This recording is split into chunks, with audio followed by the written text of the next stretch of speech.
There are decades where nothing happens, and then there are weeks where decades happen. And I feel like this week we have gotten a full year's worth of Warhammer 40k reveals. We got a hyper-focused White Dwarf coming out, we have a new army that was revealed, a new mini of the month, a new animation coming, you name it.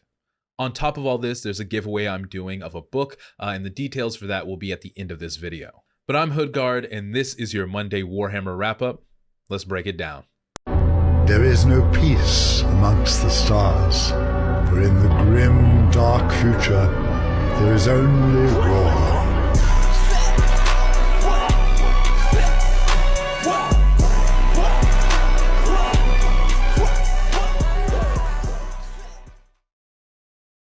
All right, my friends, we have a lot to cover today, so we're going to hop right in, starting at the top of last week.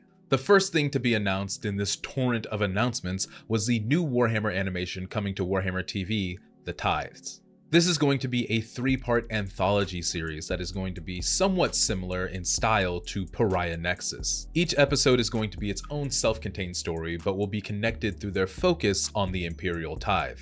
Every planet in the Imperium, bar some exceptions like Space Marine chapter worlds, has to give up a tithe of something to the Imperium. Imperial adepts will go to a world to assess its resources and give it a tithe grade. The tithe grade will determine what type of material is being given up by the planet, whether that be ore or technology or people, and it'll also determine how much of that resource is given over to the Imperium. The tithe most people are going to be familiar with is the Imperial Guard. Every planet has to give up some type of defense force for the vast Imperial war machine. Now, they've also given us the title of each episode, and in order they are Sacrificed, Harvest, and Bullets. And I feel like each episode's going to focus on a particular type of tithe. Sacrifice might mean psychers that are given up for the Golden Throne. Harvest might be some type of material or crop that has to be given up to the Imperium. And I think Bullets is self-explanatory. That has something to do with weapons or the Guard. I am excited for this animation, but I do wish they were just a little bit longer. If they even doubled the episode count to 6, I would be satisfied. This is going to be released next month in August, so stay tuned for that. Next on our list, there were 3 books that were announced this week from Black Library. Now, I'm going to warn you right now, none of them are a part of the Grand Indomitus era narrative. None of them are about the Lion or Gilliman. But I don't necessarily think that's a bad thing. Let's take a look at what we have. The first book is called Above and Beyond by Denny Flowers. This is the sequel to the popular aeronautical novel Outgunned and will feature the same protagonist, Lucille. I am more and more getting into Guard stories and stories about regular humans in the Imperium. I feel like the Aeronautica Imperialis is not a faction that's talked a lot about when it comes to the Imperial military, and we definitely don't get enough stories about epic aerial battles. I'm going to pick up a copy of Outgunned just so I can be prepared for this book. The next book is called Dominion Genesis by Jonathan D. Beer. This will feature an explorator tech adept that goes to a world that was razed by High Fleet Leviathan, looking for some type of relic that will help in the war against the Tyranids. This is the first book, and I feel like a long time, if not the actual first book, from Jonathan D. Beer that is not a Warhammer crime novel. He's written novels like The Broken City and The King of Spoil that really delve into the underbelly of Imperial society. So I'm excited to see what he brings to this much more out in the open faction. The last book on the list is probably the one I'm most excited for. It's called Oaths of Damnation, an Exorcist novel by Robbie McNiven. I really got interested in The Exorcist after their Hammer and Bolter episode aired. I mean, who wouldn't be interested in a Space Marine chapter that willingly accepts demonic possession? And this book is going to focus on those aspirants that failed their demonic possession. Robbie McNiven is also the author of the Carcharodon novels, and he needs to bring that intensity to this book. No word yet on when these are going to be released, so make sure to look out on the Warhammer community page. The next thing we have to talk about is also a book, but it is a different type of book. I'm a millennial, I'm 30 years old, so I can remember back in the day when DK made these amazing books explaining every type of topic from the Romans to dinosaurs. I was a nerdy kid who was into science, so I enjoyed the really long descriptions and the cross sections of all the different animals and technology. Well, Gav Thorpe and Guy Haley have teamed up with DK to make the ultimate guide to the Warhammer 40,000 universe. And I cannot tell you how much of a sucker I am for lore books that just explain everything in a universe. This is why First Founding is one of my favorite books. It talks about all of the First Founding Space Marine chapters. And Warhammer sorely needs something like a bestiary or some type of encyclopedia. It's going to have a ton of 2-page spreads, and I could not think of anybody better than Gav Thorpe and Guy Haley to lead this effort. It's already up for pre-order on the DK website as well as Amazon. Alright, we've talked about some books, so let's hop into some narrative. Games Workshop has been releasing short stories on the Warhammer community page for a long time. The most recent series is called the Chalnath Dispatches. It features the Imperium and the Tau Empire fighting over the Cassandra system, trying to gain what is known as the Alpha Asset. The first part of this story was a communique between some Imperial military leaders, and we just got the second part of that story this week, this time from the perspective of Commander Shadowsun and the Tau Empire. Tau from every cast have come to Shadowsun's aid in this war against the Imperium, trying to take the worlds of Astorgius and Vulcus. And they're not just concerned with defeating the Imperium on the ground, they're also concerned with optics. They reveal that there's some type of super weapon on the planet of Vulcus, which is probably the Alpha Asset. And rather than Shadowsun, who is the overall commander go herself, she's sending in some type of elite team in order to retrieve it or sabotage it. Now, just like in the Imperial communiques, the elite force that they're talking about is vague. Here are the last couple of lines in the story so you understand what I mean. It says, "Who will you send to do this, Osha Sera?" asked Poro Daesh, sounding intrigued. "The inspirational value of such a victory against a human superweapon will be great. It will strengthen the bonds of unity and determination throughout the Nimyar Atoll. And not just amongst our own people," says Shadowsun.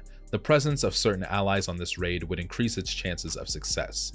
I will issue full instructions by microdrones. Suffice it to say for now that we Tau will strike a great blow against Vulcus and that our honored auxiliaries will be key to our success." The Tau are also concerned with morale and propaganda. So the inclusion of the Tau auxiliaries have two criteria here. They actually have to be useful on the mission, and their inclusion in that mission will boost unity. Now, the rumors on the Noosphere are saying that this is a lead up into a new kill team. You have two smaller elite forces going head to head.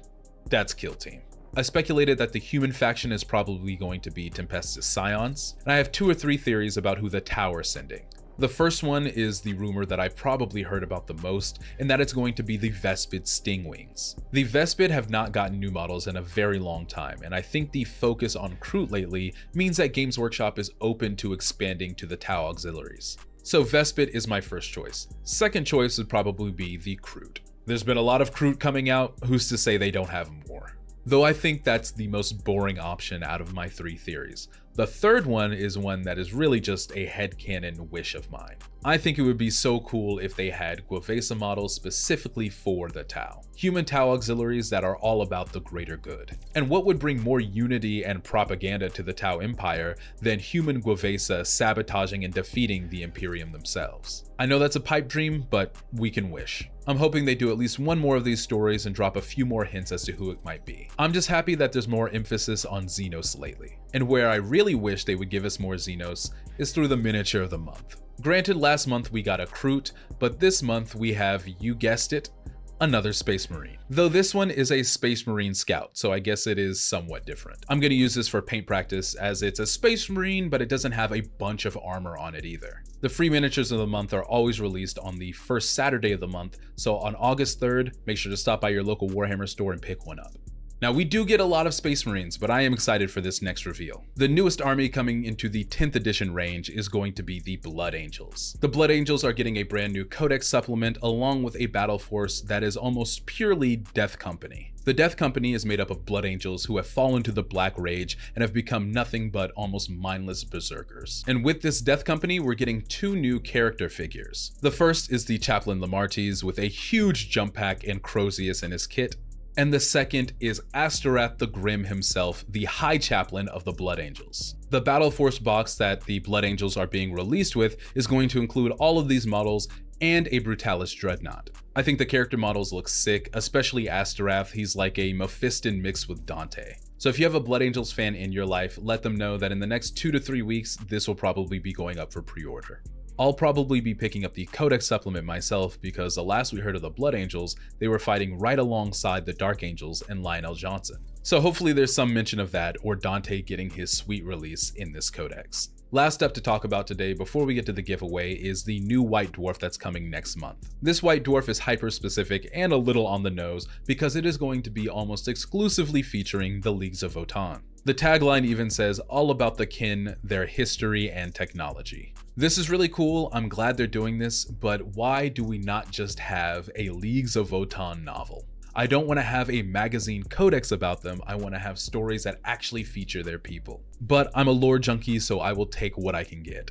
Every time they release a little short story or a snippet like this about the Leagues, it's like, why did you even create this faction if you were going to ignore them like this? Now this could just be my own ignorance, they could have 4 Votann novels coming out next year. But I can only go off of what we have and what I've seen, and what I've seen is not great. Will I be getting this White Dwarf? Yes, because I do want to know about the Leagues of Votann. I just wish there was a little bit more effort put into them. I know this has been a long video, but thank you for staying to the end or skipping to the end. Here are the rules for the giveaway. I'm going to be giving away a copy of Lilith Hesperax, Queen of Knives by Mike Brooks. To be entered to win this book, you have to be following me on my TikTok and my Instagram. You then have to go to this video and comment "done" along with your Instagram name. You also have to be 18 years old and be in the US or Canada in order to win. I love doing giveaways like this, it's just a way for me to give back to my community. And I have a couple more lined up in the next few months. Thank you all for watching today's wrap up. Let me know if you have any questions in the comments below. Make sure to leave a like, hit that subscribe button, and I'll see you all in the next one.